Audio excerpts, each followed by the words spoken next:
Hello guys, eto na naman tayo. So we are now at Coastal Road, Davao City para mag-jogging. Siyempre, kasama ko. Hello! Wala, nagustuhan lang ng mag-jogging. So napaaga yung gising. At saka Sunday ngayon eh. So as you can see, walang dadaan dito ngayon kasi every Sunday kino-close yung Coastal Road for 2 hours. 2 hours ba? Basta kino-close siya every Sunday in the morning para bigyan ng time yung mga gustong tumakbo at saka yung mga gustong mag-bike para magamit nila yung Coastal Road. So paano? Enjoy the show! So yan, start na kami. Ewan ko kung makakatakbo pa ba ako ngayon. So, pero I'm sure fast walk yung parang magagawa ko ngayon. Kasi parang hindi ko na kayang tumakbo eh. Then, tapos na kami mag-stretching ni Mrs. Day! Bike day! Tapos na kami mag-stretching. Yan, ready to go na. And, ayan na si Mrs. Oh. Ready na tumakbo. Yan oh. Yay! So, yan. Samahan niyo kami with our jogging para practice for cycling. Yeah. Next stop kasi namin sa climbing is Lake Holon daw eh. Pero wala pang schedule kung kailan. 22! March 22 nga pala. So as you can see, ang daming nagbabike dito. So walang mga vehicles dito ngayon kahit motor. Kasi exclusive for runners and bikers lang ang Sunday ngayon. Okay, so parang magsa-start yata by 6 AM. Magsa-start siya 6 AM until I'm not sure if until 8 AM or 10 AM. Yay! So yun nga. So kahit tumakbo ka dito sa gitna ng daan, walang problema. Kasi walang sasakyan na dadan eh. As long as close pa ang coastal. Yeah. Nga pala, please don't forget to like and share dito sa video ko. And then, subscribe na din sa YouTube channel ko for more updates and latest videos. So, dito na kami sa first part ng park dito sa Coastal Road. And then, dahan-dahan na kami paakyat. Dami nga pala mga doon, nakapark. Ay, wala pala. Hanggang dyan na pala. Buti maganda ang panahon. So, bumagay din sa plan na run namin ngayon. Okay lang, sana ganito ang panahon hanggang sa makabalik kami dito, hanggang sa makauwi ng bahay. At least less hassle na din, diba?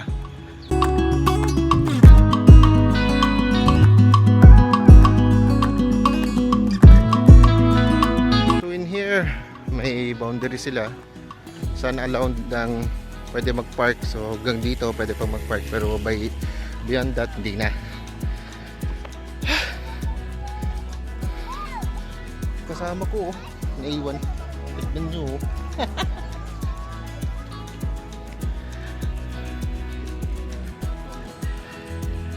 So guys, eto na kami sa park dito sa Coastal Road, the second park na makikita natin. So parang umakyat kasi kami dito sa parang bridge nila eh, to go up and then go left para going sa downtown proper. So ito yung parati namin pinupuntahan na park dito pagkasama yung mga parents ni Joy saka mga pamangkin niya. So yan, as you can see, daming mga lawak ng playground oh. May mga ano tawag yan, mga amusements, ano yan, para mga seesaw, swings, yan, nag-enjoy yung mga bata. Tapos meron ding open field doon sa unahan. Doon yung the other side, so yan, open sea yan kabila. Punta tayo doon para mas makita pa yun. So dagat yan. By this time hindi pa makikita yung Samal Island. Diyan lang yan sa harap eh. So medyo foggy pa. And pababa na tayo. So yan oh, daming mga tao. Yan oh. swift na yung mga ano yan, bikers. So, daming mga nakapark doon, ang daming mga tao dito sa playground, yung mga ayaw tumakbo, and then yung mga tumatakbo and nagbabike. Whew. Sana may bike pa rin kami para at least matry namin mag-bike dito sa coastal habang open to public pa siya every Sunday. Open to public meaning parang hindi open for the vehicles, exclusively for runners and bikers ang Sunday na ito. Okay, ito. Kita nyo? So yan, dagat na yan. Kasi seaside na talaga. Yan. May mga nagbabike and tumatakbo. Wala na pala. Ako na lang. Andun na pala sa unahan yung mga tumatakbo. Yan. Klaro-klaro ang dagat, oh. Konting glimpse sa Samal sa may bandang roon. And then, yan. Hey! Naantay pala ako.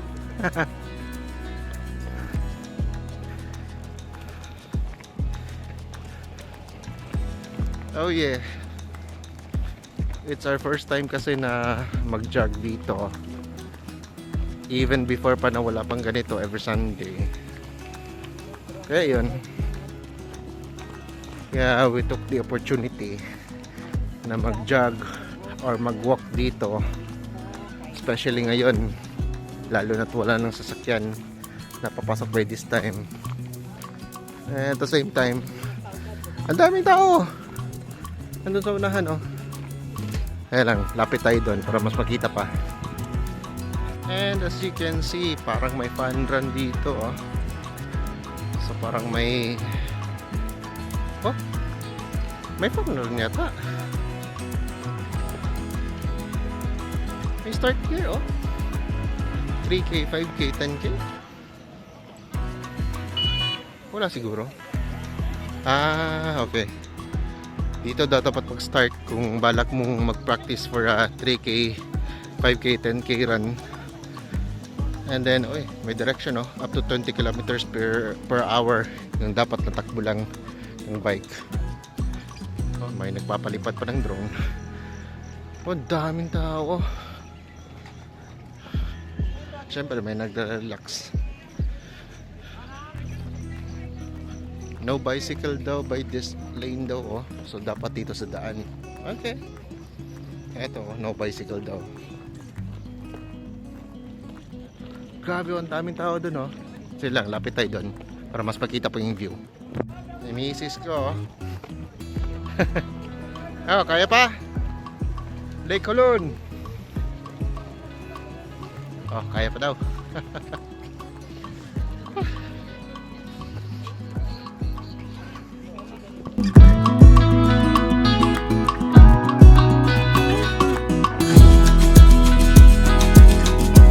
Oh, biglang dumami yung tao. Oh, as you can see. Si wifey natin, oh, doon na sa unahan. Ah, ang cute ng bata, oh. Hey.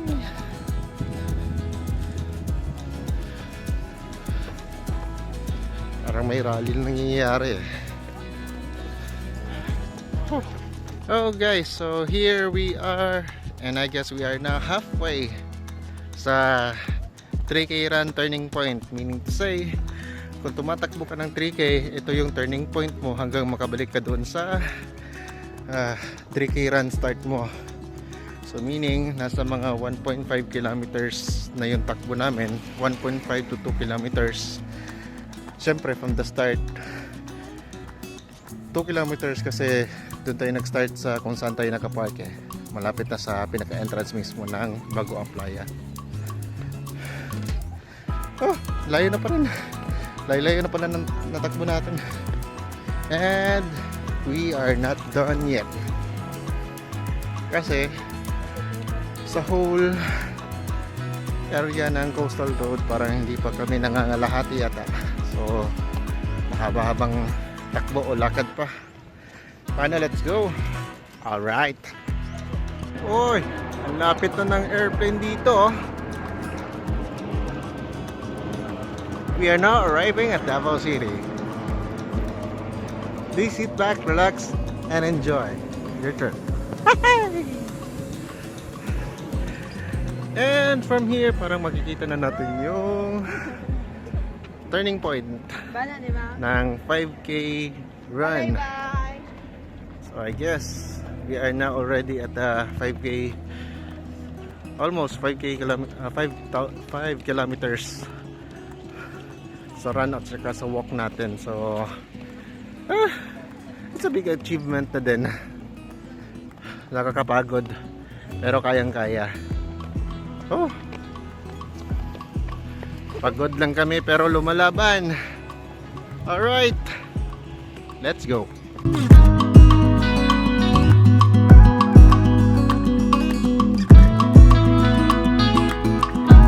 Nasaan na ka?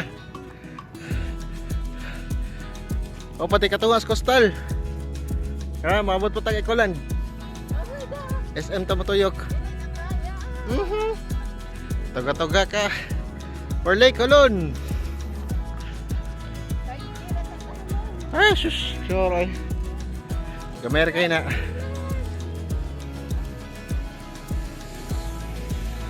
Kaya pa. Pagay ka na mula.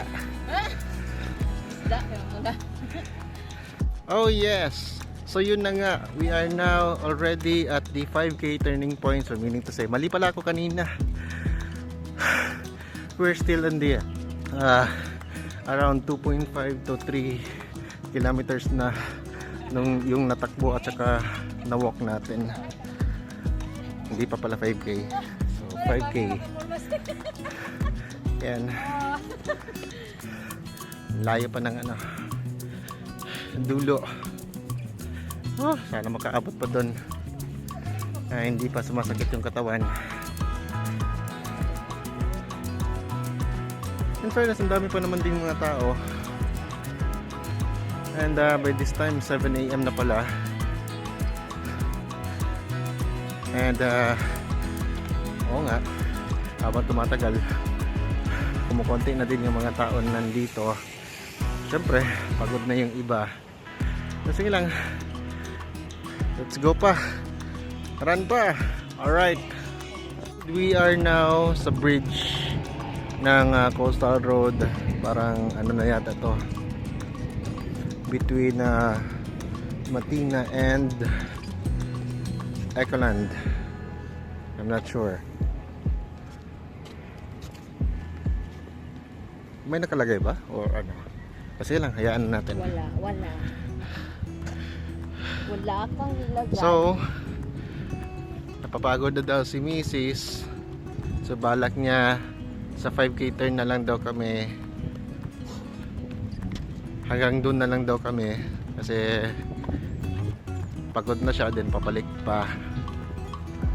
So, sabi ko, sa dulo na lang nitong bridge. Parati sulit yung lakad, pawis at saka pagod.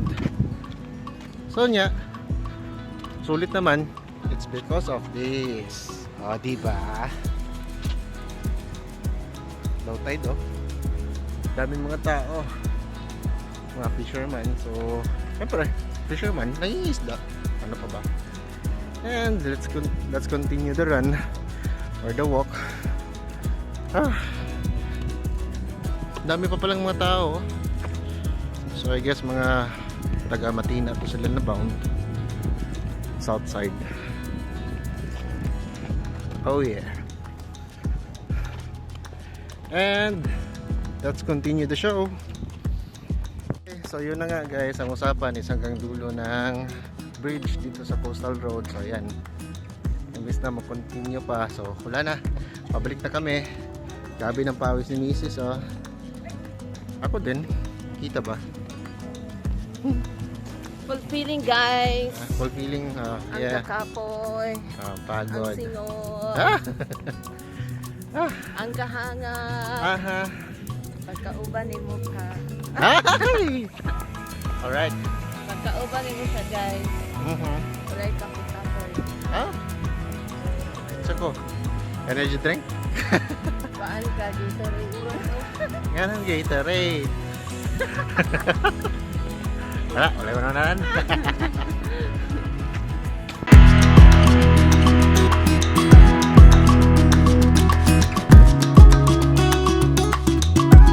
And here we are guys. So ano na, may announcement na kailangan na daw pumunta sa side yung mga tumatakbo at saka yung nagbibisikleta. So ano pala, until 8 AM lang pala yung dito, free road for the bikers and the runners dito sa Coastal Road every Sunday. So yun, wala na masyadong mga runners and bikers sa gitna, nasa gilid na. So hindi naman, continue pa rin naman ng takbo at saka yung bike, kaso dito lang sa gilid. Oo nga pala, malayo pa pala ng mga lalakarin namin. Medyo napalayo ng yung lakad namin eh. So ayan na si Manong, yung nagmamaniobra ng mga signages sa gitna ng daan. So pabalik na din siya ng Bago area, or di kaya saan ba to siya? Palomo. Okay, so see you on the other side. Alright. Grabe, medyo napalayo-layo pala yung lakad namin. So slowly going back na kami kung saan kami nakapark. And then si Mrs. nag-surrender na, so papasundo na lang daw siya, dadaanan ko na lang daw siya mamaya, so hindi na nakahabol. Actually kailangan ko habulin si King, yung motor namin, kasi nakapark lang siya sa gilid eh. So baka bigla ang ito doon, dumadaan na kasi yung mga sasakyan dito eh. So that's why nagmamadali na ako sa paglalakad ko, hindi ko na talaga kayang tumakbo. So that's why binibilisan ko na hanggang sa makaya ko.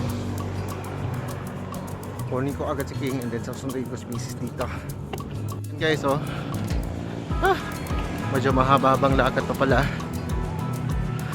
Napalayo yata yung lakad namin. Siguro baka late lang kami dumating dito or sige lang, dadating din kami doon. Sakit na din ang pa ako. Alright.